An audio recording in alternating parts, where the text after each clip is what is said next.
या वर्षातील फेब्रुवारी महिना 29 दिवसांचा असल्यानं गुरुवारचा 29 तारखेचा दिवस लीप डे म्हणून साजरा झाला।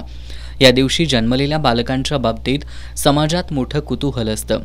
खरं तर 4 वर्षातून एकदा लीप वर्ष येत असतं। त्यामुळे 29 फेब्रुवारीला जन्म घेतलेल्यांचा वाढदिवस एकतर 28 फेब्रुवारीला अथवा 1 मार्चला साजरा केला जातो। कोल्हापूर जिल्ह्यात 29 फेब्रुवारीला सरकारी रुग्णालयांमध्ये 21 बालकांनी जन्म घेतला। त्यामध्ये कोल्हापूर जिल्ह्यातील सर्व प्राथमिक आरोग्य केंद्र आणि उपजिल्हा रुग्णालयांचा समावेश आहे।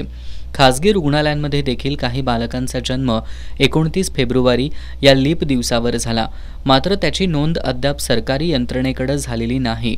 मात्र लीप दिवसावर जन्मलेल्या व्यक्ती या प्रतिभावंत असतात असं मानलं जातं। त्यामुळेच या दिवसावर जन्मलेल्यांच्यासाठी एक वेगळं महत्त्व असतं।